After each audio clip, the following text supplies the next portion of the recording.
Olá, estamos começando mais um STJ Notícias com alguns destaques entre os recentes julgamentos do Tribunal da Cidadania.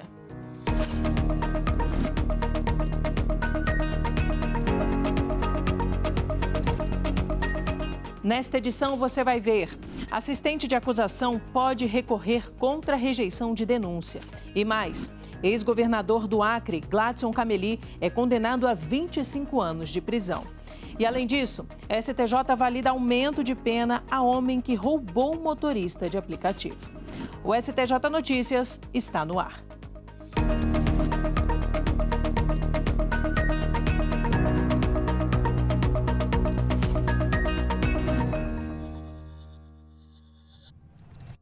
O programa de hoje começa com destaque para uma das maiores penas já aplicadas pelo Superior Tribunal de Justiça.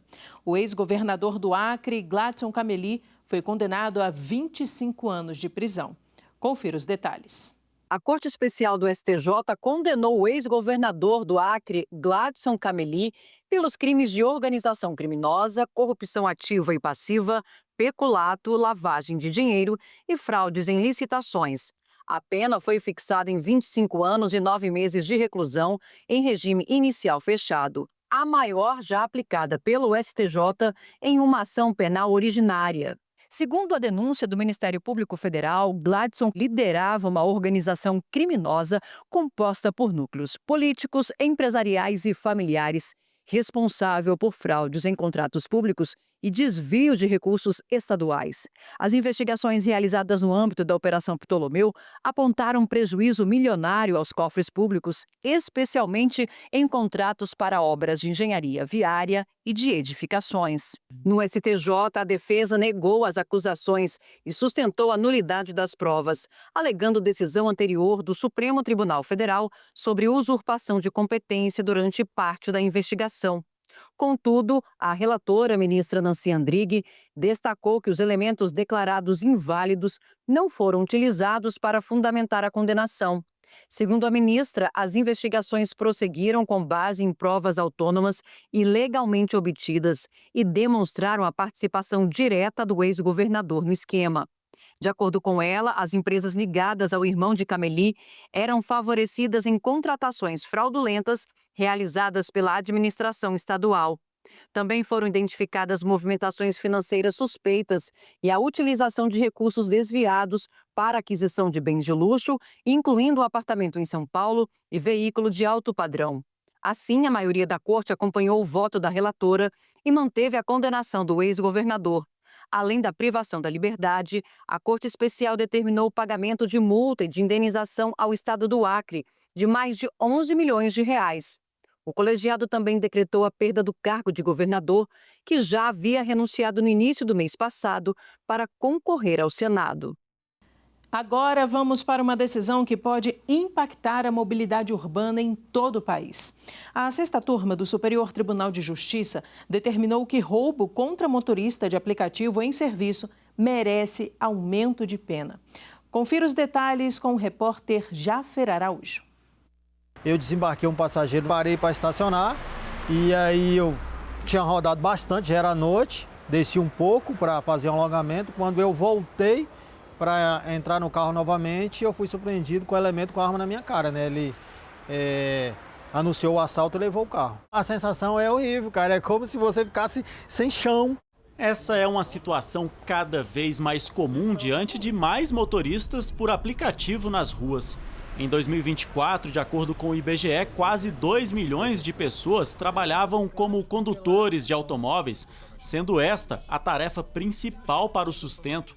Desse total, pelo menos 800 mil utilizavam aplicativos. E o fato de o veículo ser a principal fonte de renda pode ser considerado para aumentar a pena base de crime cometido contra o motorista de aplicativo em serviço, como explica este advogado. Muitas vezes a profissão ela é relevante quando o agente criminoso ele tem essa noção, é relevante para receber uma punição maior, uma pena mais elevada, por ser algo que foge à normalidade. Então a ideia da dosimetria é isso, de colocar critérios e elementos para o tipo penal específico e para o crime específico, individualizando a pena conforme cada caso. Uma história semelhante chegou ao STJ. O motorista estava parado com o carro à noite, com os vidros abertos, esperando uma corrida, quando foi surpreendido por um homem armado. Mesmo após a vítima informar que era motorista de aplicativo e estava trabalhando, o assaltante ordenou que saísse e fugiu com o veículo. Nas instâncias ordinárias, o homem foi condenado a mais de 12 anos de reclusão pelos crimes de roubo majorado e porte ilegal de arma de fogo de uso restrito. O fundamento para a pena foi que a culpabilidade ultrapassava o padrão normal do crime, pois o roubo foi cometido à noite contra motorista que estava trabalhando. No recurso especial ao STJ, a defesa sustentou que a valoração negativa carecia de fundamentação válida por estar apoiada em elementos genéricos. No voto, o relator na sexta turma, ministro Sebastião Reis Júnior, explicou que a jurisprudência da Corte permite a valoração negativa da culpabilidade quando as circunstâncias evidenciarem que a conduta merece censura maior. O ministro comentou que o réu, ciente de que a vítima estava trabalhando, optou por levar o crime adiante, valendo-se da situação de vulnerabilidade daquela atividade profissional, fato que justifica o aumento da pena base. Ainda no direito penal, a quinta turma do STJ decide que, sem recurso do Ministério Público, assistente de acusação pode impugnar decisão que rejeita a denúncia. Está no Código de Processo Penal. É o Ministério Público que apresenta a denúncia contra o acusado, mas a vítima do crime ou os familiares podem nomear um advogado para auxiliar na tentativa de obter a condenação. É o papel do assistente de acusação. O artigo 271 fala que o assistente poderá requerer meios de prova, ele poderá articular perguntas, participar das audiências, arrazoar o recurso do Ministério Público. Mas quando a gente vai para o 598, fala inclusive quando ele não está habilitado, se o MP não recorrer, o assistente poderá fazê-lo. Então, até mesmo interpor recursos é uma atribuição do assistente da acusação quando o principal não faz. Em um caso que chegou ao Superior Tribunal de Justiça, a quinta turma decidiu que o assistente de acusação pode interpor recurso em sentido estrito contra a decisão que rejeitou, ainda que parcialmente, a denúncia. Segundo a denúncia, a vítima foi abordada por seguranças de um bar que a perseguiram e imobilizaram sob a suspeita de estar devendo para o estabelecimento. Mesmo após a constatação de que não havia valores em aberto, ela teria sido agredida até desmaiar. Os acusados foram denunciados por lesão corporal leve e tortura, mas o juízo de primeiro grau recebeu a acusação apenas quanto ao primeiro crime. Diante da ausência de recurso do Ministério Público, o assistente de acusação interpôs recurso em sentido estrito para incluir a imputação de tortura. No entanto, o Tribunal de Justiça de São Paulo manteve a rejeição parcial da denúncia, sob o fundamento de que o assistente não teria legitimidade para recorrer nesse caso. No STJ, a ministra Maria Marluce Caldas, relatora do caso, avaliou que, diante da eventual inércia do Ministério Público, é legítima a atuação recursal do assistente de acusação, desde que dentro dos limites da denúncia. E que, nesse caso, o recurso apresentado observou esse parâmetro, em consonância com a orientação do STJ. Com isso, a quinta turma decidiu que o rol de medidas à disposição do assistente, previsto no artigo 271 do Código de Processo Penal, é exemplificativo e permite a atuação recursal supletiva. Com o entendimento, o colegiado determinou ao Tribunal de Justiça de São Paulo que processe e julgue o recurso apresentado pelo assistente contra a decisão de primeiro grau, que recebeu a denúncia por lesão corporal leve e afastou a imputação de tortura. Você confere agora mais um dos destaques aqui do STJ.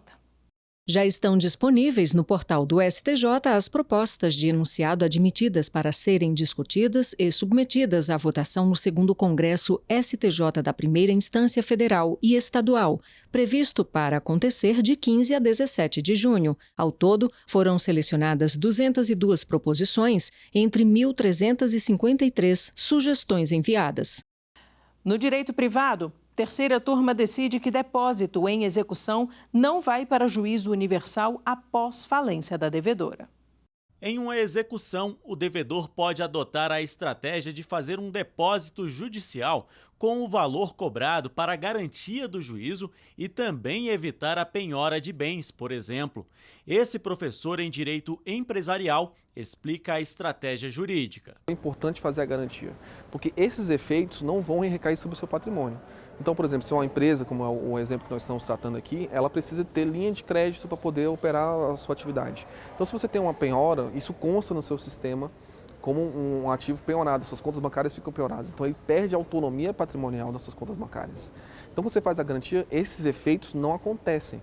Então, acessa os efeitos da execução e discute somente nos embargos de execução. Mas em determinado momento, esse depósito judicial pode deixar de ser garantia e se tornar efetivamente o pagamento da dívida. Com o trânsito em julgado dos embargos de execução é que esse valor que está depositado passa à propriedade do próprio credor. Então, neste caso, quando você tem um trânsito em julgado, há a liberação do devedor com o direito do credor ao levantamento daqueles valores.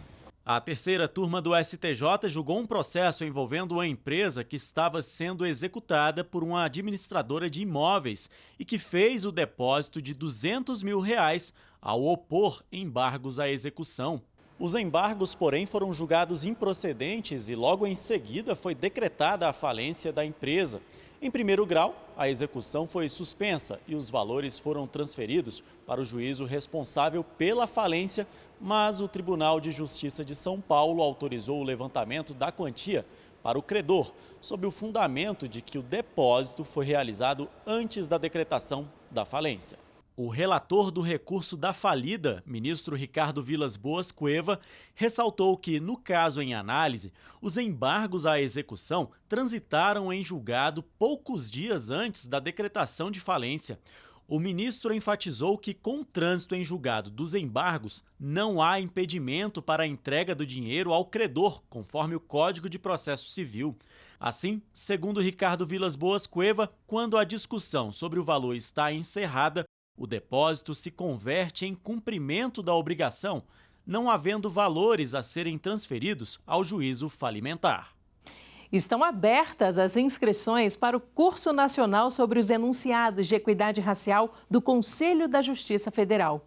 A iniciativa, promovida pelo STJ em parceria com a Escola Nacional de Aperfeiçoamento de Magistrados, a Infam, busca fortalecer a atuação do sistema de justiça em todo o país contra o racismo. Informação transforma. Conhecimento fortalece a justiça. Por isso, o Curso Nacional de Enunciados de Equidade Racial do CJF, promovido pelo STJ em conjunto com a Infam, é para todo mundo. As inscrições estão abertas e não importa se você é da área do direito ou não. O curso tem módulos temáticos que vão abordar questões raciais em áreas como liberdade religiosa, relações de trabalho, racismo algorítmico e ações afirmativas em concursos públicos. Vamos discutir a aplicação prática dos enunciados e a promoção da igualdade racial. O curso é 100% virtual, com videoaulas e exercícios práticos. Participe do Curso Nacional Enunciados de Equidade Racial do CJF, uma realização do STJ em parceria com a Infam. As inscrições estão abertas na plataforma ead.stj.jus.br. Faça parte da mudança que a justiça precisa. Ministros da terceira turma reafirmam que recuperação extrajudicial não suspende ações de credores fora do acordo. Em primeiro grau, o juízo reconheceu a submissão do crédito ao plano, ainda que a credora não tivesse participado da negociação, e determinou apenas a suspensão da execução. O Tribunal de Justiça do Rio de Janeiro, porém, concluiu que na recuperação extrajudicial, a nova ação não alcança credores não aderentes e afastou a aplicação do plano na situação discutida, permitindo o prosseguimento da cobrança. O caso analisado trata de uma empresa do setor de mineração e fertilizantes que negociou um plano de recuperação extrajudicial com parte dos credores e tentou estender os efeitos do acordo a quem não aderiu, alegando que os créditos também teriam sido novados após a homologação judicial. Com base nisso, buscou suspender a execução de um título extrajudicial decorrente de serviços prestados por uma empresa de engenharia, sustentando que a dívida não seria exigível. Ao Superior Tribunal de Justiça, a empresa defendeu que, de acordo com a Lei de Recuperações e Falências, todos os créditos das classes abrangidas existentes na data do pedido deveriam se submeter ao acordo, independentemente de adesão individual. O ministro Humberto Martins, relator do recurso, destacou que a jurisprudência da Corte afasta a possibilidade de estender os efeitos do plano de recuperação extrajudicial a créditos que não foram incluídos no acordo. Ao citar precedentes da terceira turma, ele explicou que, nesse tipo de recuperação, a negociação ocorre diretamente entre devedor e credores, sem intervenção judicial ampla, o que limita os efeitos do plano aos participantes.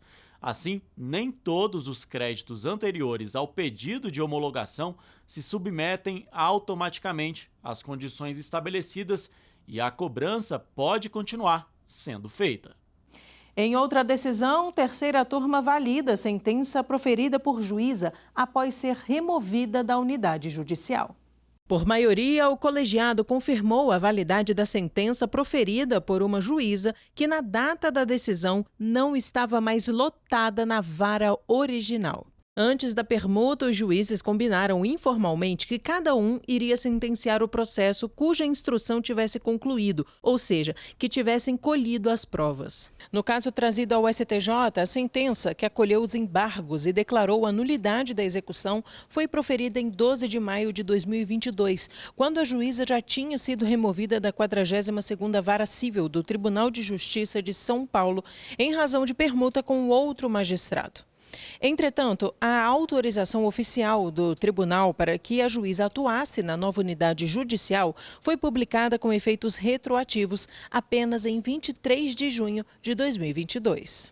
No recurso especial ao Superior Tribunal de Justiça, a parte alegou que o acordo informal celebrado entre os juízos não prevalece sobre o princípio da perpetuação da jurisdição e, assim, a sentença teria sido proferida por juízo absolutamente incompetente. No voto que prevaleceu no julgamento da terceira turma, o ministro Moura Ribeiro afirmou que o ato de cooperação entre os juízos constitui exceção à regra geral da perpetuação da jurisdição, segundo a qual a competência do juízo fixada no momento da propositura da ação se mantém durante todo o processo. O ministro explicou ainda que a competência pode ser alterada por um ato combinado entre os juízos cooperantes e que a cooperação por concertação, também prevista no Código de Processo Civil, tem o objetivo de privilegiar a eficiência jurisdicional. Superior Tribunal de Justiça publica edital de chamamento de juízes para auxílio temporário nas 3 sessões da Corte. São 30 vagas para juízas e juízes federais e estaduais de todo o país que irão atuar nas sessões de direito público, privado e penal. Estão previstas 10 vagas para cada um dos colegiados. As inscrições vão de 11 a 17 de maio. O prazo para o auxílio ao STJ é de 6 meses, podendo ser prorrogado. Os magistrados convocados atuarão de forma remota e sem prejuízo das atividades nos tribunais de origem. Podem se candidatar juízes vitalícios de primeira instância, mesmo que atuem como substitutos no 2º grau ou nas turmas recursais do sistema dos juizados especiais. Para consultar os detalhes do processo seletivo, basta acessar o site do STJ. Com o maior acervo jurídico do país, a Biblioteca do Superior Tribunal de Justiça e da Infam foi reinaugurada. Entre os destaques está a exibição da obra mais antiga da coleção, do século XVI, o Commentariorum Iuris Civilis. Traduzindo do latim, quer dizer dos comentários do direito civil. Fechada desde março, a Biblioteca STJ Infam passou por intervenções estruturais e recebeu melhorias voltadas à preservação, à acessibilidade e à qualidade dos espaços de estudo e pesquisa. Mais detalhes a gente confere agora na reportagem de Jéssica Castro.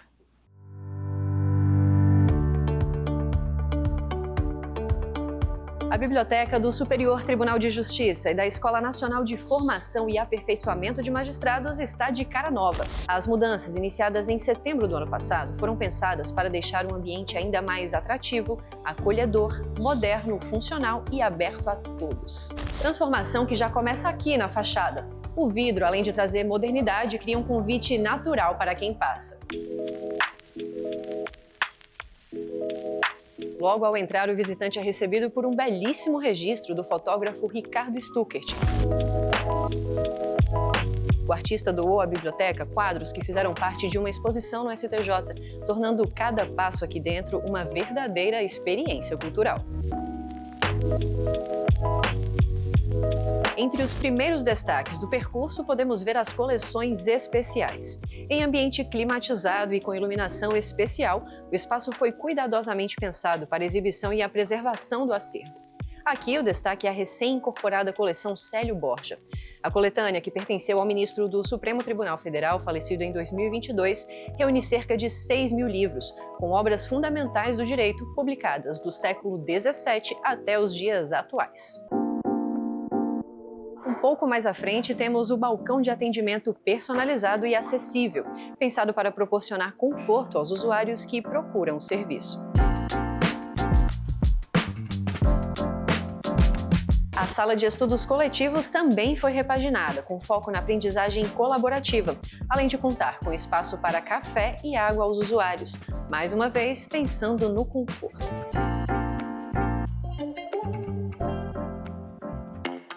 E agora, do outro lado do corredor, tem um banheiro acessível, reforçando o compromisso do STJ com a inclusão. Junto aos livros estão espaços individuais para leitura, com cobertura de Wi-Fi para todos. E por falar em acervo, são mais de 165.000 obras à disposição e 227.000 itens digitais. Além dos livros, a biblioteca também ampliou suas possibilidades. Esse salão, que agora é multifuncional, pode receber eventos culturais, palestras e encontros. Chegamos agora na nova sala de obras raras. Organizada em uma estrutura de vidro, climatizada e com iluminação museológica, fazendo deste importante acervo uma biblioteca vitrine.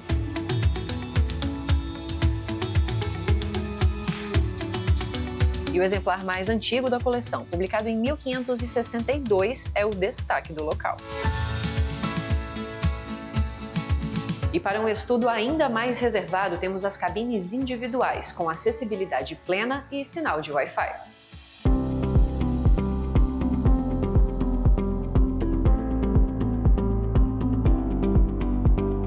Mais do que uma mudança estrutural, a revitalização da Biblioteca STJ em FAM representa um avanço na forma de servir, com mais acesso, mais qualidade e mais cuidado com cada usuário. Um projeto que reafirma na prática o compromisso do STJ em ser o Tribunal da Cidadania.